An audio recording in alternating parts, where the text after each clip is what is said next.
This is the Haxch Moto Cyclone, a heavily modified GSX-R1000R with bespoke carbon fibre bodywork that tips its hat to the Suzuki race reps of the late 80s, drenched in Pepsi-coloured paintwork. Built by the prodigiously talented Marc of Haxch Moto, I went along to his workshop to see how he did it and what makes it tick.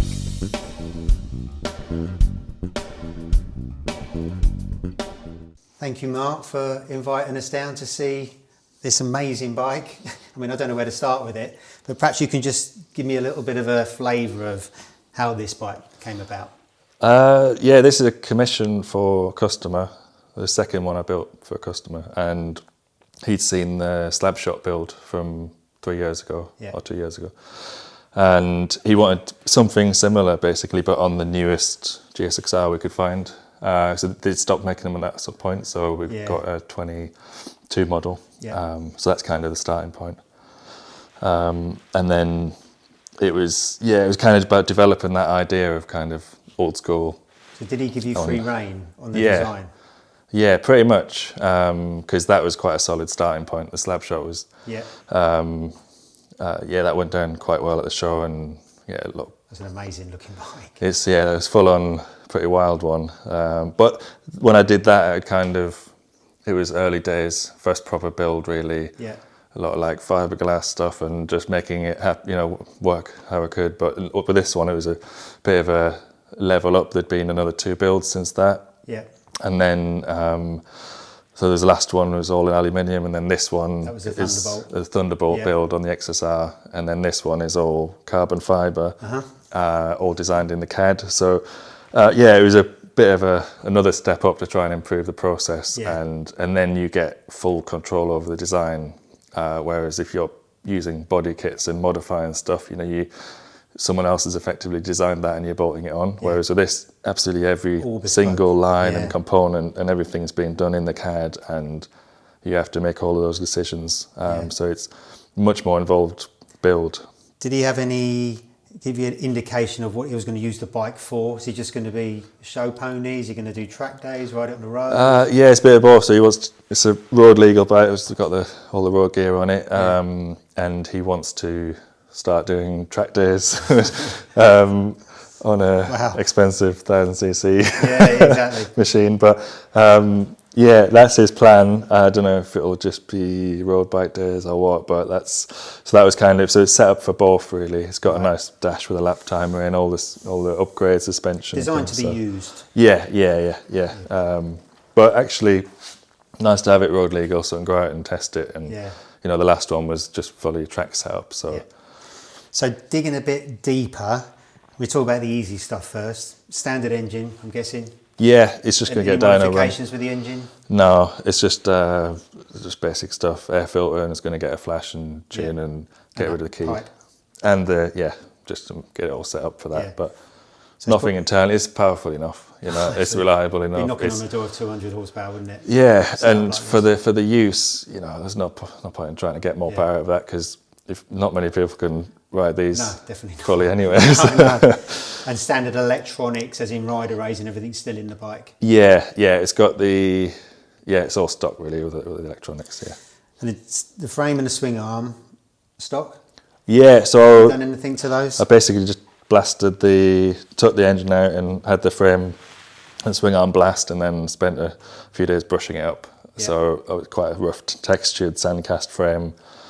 So I've just polished all that up and reassembled it, but they're standard, stock frame and swing arm. And then probably moving on to the last standard part, the fork outers are standard, aren't they? Yeah. But now we start getting into all the bespoke stuff. So the suspension, you've got a fork kit in here, Maxton? Yeah, Maxton internals, Maxton shock, and then brakes, Hell V2 masters and calipers. Yeah, discs. And standard discs, but on Dimag CH3A wheels. Yeah. And there's not. That's all the stock stuff covered really. So then we start getting to the juicy stuff. I mean, let's start with the mechanicals, things like the yokes and all the metal work that you've done. It's just incredible. Yeah, well, a lot of Well, it'd been basically doing all the CAD stuff, which I was in basically was a crash course in Fusion 360 in December to learn how to model everything. Yeah. To learn how to, well, first 3D scan the whole bike, the frame, the engine, forks, everything, and then have that into the CAD and build the bodywork around it. And then enables you've got that CAD data and model, which you can then design parts to cut into, like the fuel cap and housing. Yeah, this isn't just a flat fuel cap, is it? It's so there's sculpted to go around the lines. It's sliced in the CAD to that model, and then this is all CNC machined, 3axis VMC thing. There's a guy along the road who's got a machine shop who did all that. The exhaust hanger, top yoke. What else am I missing? A few. Oh, the fuel cell side panels as well. Yeah. So a lot of bits made bespoke and machined for this, kind of revolving around the CAD model. So all the bodywork was in the CAD as well. So there's quite a bit of detail in. And what about this fuel tank? It's a work of art. Yeah, that's that took a bit of making that. It's a funny mix. That is actually a bit like the top half of it's rolled with the English wheel and kind of like in the same way I did the last build. There's a nice bit of fabrication there after all the carbon work. And then it's got a CNC'd mount on the bottom for the fuel pump to fix to, and the side panels as well are CNC'd out of a plate. And then the top cap's welded on, which pinches this kind of holds the tank cover in place. It kind of bolts between the two. So this whole thing is one big carbon fibre unit, isn't it? Yeah. The tank cover, the tail unit. Yeah. What about the seat? That's a 3D printed base. Is it? So I've basically extruded from the model upwards 10 mil, then you've got a nice base that fits exactly, and then I've upholstered over that with some kind of 4-way stretch stuff. That's gone. I used to do upholstery years ago. Right. That's not very complicated. There's no stitching in it, but it was kind That's of amazing. It was just like getting the staple gun out again. And so what is your background? Is metalwork, isn't it? yeah, the last 10 years or so has been metalwork fabrication for architects, and do a lot of interior bespoke stuff like stainless and alley and kind of high-end, like fine metalwork stuff. And before that, also carpentry, upholstery, anything to basically make anything to pay the bills. Yeah, exactly. that was the thing. Like, so yeah, it's been years of just kind of saying, oh yeah, I make that, and then figure it out, and then eventually got a workshop, and then another workshop, and then came down here and got this one. So it's just like a real gradual. It wasn't a plan really to kind just of do metalwork, but it. and then now the bikes, which has been the last 4 years or so building bikes, and that's kind of overlap now between that becoming more of a full-time thing, but I'm still figuring that out quite a bit. So how long have you been working on this? This actually, really, I mean, I've had the bike over a year, but I was finishing the previous build. So the build for this really started in December. So it's a 6-month build. Yeah. And that included learning the 3D scanning, 3D CAD, 3D printing, carbon fibre molds, mold making. A lot of Google and YouTube, a lot of AI. So that it's a 6-month build, and including all that steep learning curve, which was a lot of like mad late nights, and I think there was 2 days off from Christmas Day off, and then till the show, the bike shed show in May, it was 2 days off, and I still come in here for them days. So yeah, that's that was mad. Love. But yeah, it's there now, and for the next one, I kind of know how to do all the carbon stuff. So I was going to say, can you roll this out for to sell kits or whatever in the future? Yeah, the molds are there, and I can effectively make another one a lot quicker and more efficiently, but it's still. Yeah, I've said I'll make up to 5 of these, so 4 more. There's a couple of interested buyers, but it's working out that kind of business model and what you actually left with, because realistically, like, you can't really go less than 50 grand for something like this. And I did the maths on that, and it's not much in it. Yeah. So that's what I'm trying to work out next, is because it should be quite efficient with a kit, but there's still a lot of work to be done to actually make it happen. So yeah, it's that's the idea. Put the put the word out and then try and figure out the next step. Yeah.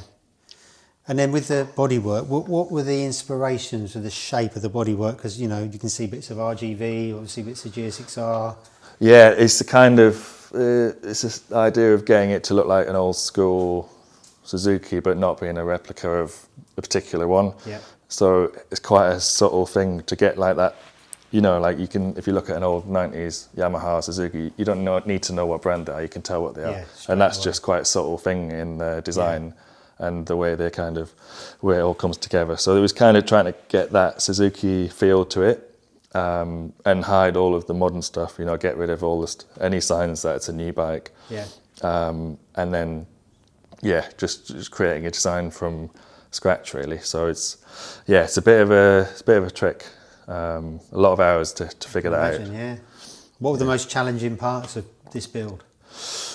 I think the design of the bodywork, to get it to fit, because you've got constraints, like the airbox is huge, but you actually, to get it to look old school, you want quite a narrow tank. But then you've got these fixed things to work around, and then also the capacity. It needs to be a 16-litre tank to be the same as a stock tank.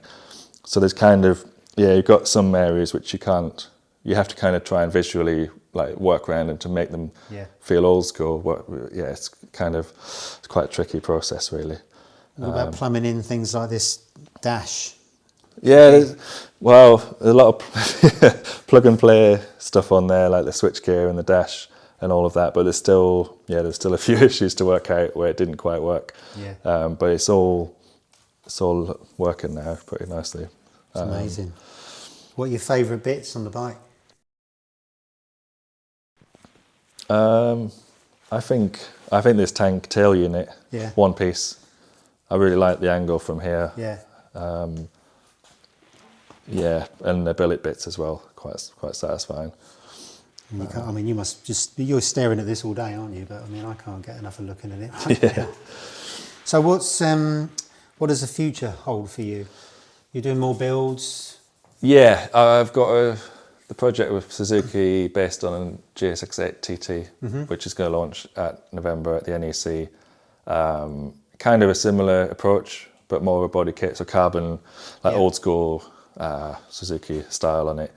And then there's another Thunderbolt build to do for a customer in America. Yeah. So that's also got to be done for November. And then for the show next year, there's another brand collaboration that hasn't been announced yet, but again, another full custom design thing. So there's these three builds in the pipeline, and then potentially get orders for these, or look at kind of producing kits for the 8TT build and look at that model. It's just like transferring from the metalwork to this is the kind of, there's loads of amazing feedback on the builds and like excitement there and energy, which is the first step. You know, obviously you can't create anything without that. So that's really cool to have that a lot through Instagram and kind of all that excitement for what's coming next. But it's just turning that into the business and stepping completely away from the metalwork and working out what works with that. Because I've never had to think about it like that before. It's always just been build something on the side while doing the day job. So it's that's the kind of point where I'm at now. But I think this is the most complete build yet for potentially offering someone. Like the Thunderbolt build was great, but that was kind of track setup, and then the next one will be a road bike. So it's still development to do there. You've got a good eye for paint jobs as well. The Thunderbolt looks amazing, and the slab shot looks incredible. And this stuff, who does your paintwork? This was done by Triple C. It's down in Surrey. Right. First time I've used him actually. It's great. There's been a few different painters on just how it's lined up. Dream Machine did one a couple of years ago, but they're about 4.5 hours each way from here. So that became not possible. So it's quite a tricky thing to find a good painter, but no, he's done a good job on this. Yeah. If people want to get in touch with you, how do they do that? Through Instagram, Haxch Moto, or through the website, haxchmoto.com. Yeah. Put Haxch into Google, it'll come up because it's not even a word. H-A-X. It's not Brands Hatch, is it? No. Is there anything you want to add about the build? Anything you want people to know? I think we covered it all really. I just need to get it out and give it a road test now. It's not quite ready yet, is it? It's literally just been waiting for an O-ring for the fuel pump. Yeah. So we're not going to be riding it today, but no. one day it'd be nice to have a little spin on it. But yeah, that'd be cool. I mean, especially that it's not too far away from standard as well, because it's a great standard bike. Yeah. And putting suspension and brakes on the standard GSX-R is going to really elevate it anyway. And this, God, you'd just be frightened of stone chipping it or. I know. Yeah, I wouldn't fancy dropping it, taking it on a tractor. Exactly. Well, thanks so much for showing us around. All right. Much appreciated. Cheers. Good luck with it all. Thanks, Appreciate mate. it. Thanks.